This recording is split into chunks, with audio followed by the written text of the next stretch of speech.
بسم اللہ الرحمن الرحیم۔ رسول اللہ صلی اللہ علیہ وآلہ وسلم نے ارشاد فرمایا، جس شخص کو اس حالت میں موت آئے کہ وہ جانتا ہو کہ اللہ کے سوا کوئی معبود برحق نہیں تو وہ جنت میں داخل ہوگا۔ رسول اللہ صلی اللہ علیہ وآلہ وسلم نے ارشاد فرمایا، دو خصلتیں باعث موجب ہیں۔ کسی شخص نے عرض کیا، اللہ کے رسول وہ دو موجب کیا ہیں؟ آپ صلی اللہ علیہ وآلہ وسلم نے فرمایا، جو شخص اللہ کے ساتھ شرک کرتا ہوا فوت ہو جائے تو وہ جہنم میں داخل ہوگا، اور جو شخص اس حال میں فوت ہو کہ وہ اللہ کے ساتھ کسی کو شریک نہ بناتا ہو تو وہ جنت میں داخل ہوگا۔ رسول اللہ صلی اللہ علیہ وآلہ وسلم نے ارشاد فرمایا، اس بات کی گواہی دینا کہ اللہ کے سوا کوئی معبود برحق نہیں جنت کی چابی ہے۔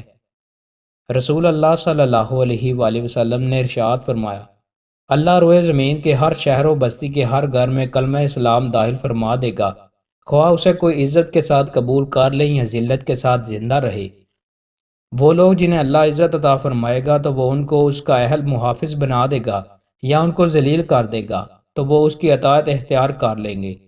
رسول اللہ صلی اللہ علیہ وآلہ وسلم نے ارشاد فرمایا، جب تم میں سے کوئی اپنے اسلام کو سنوار لے تو اس کا ہر نیک عمل 10 گنا سے 700 گنا تک بڑھا کر لکھا جائے گا، جبکہ اس کی ہر برائی اتنی ہی لکھی جائے گی حتیٰ کہ وہ اللہ سے جا ملے۔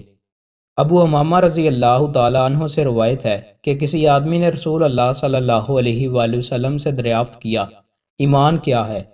آپ صلی اللہ علیہ وآلہ وسلم نے فرمایا، جب تیری نیکی تجھے خوش کر دے اور تیری برائی تجھے غمگین کر دے تو مومن ہے۔ اس نے عرض کیا، اللہ کے رسول تو گناہ کیا ہے؟ آپ صلی اللہ علیہ وآلہ وسلم نے فرمایا، جب کوئی چیز تیرے دل میں کھٹکے تو اسے چھوڑ دو۔ دوستوں، مزید اچھی ویڈیوز کے لیے ہمارے چینل کو سبسکرائب لازمی کریں۔ بہت شکریہ۔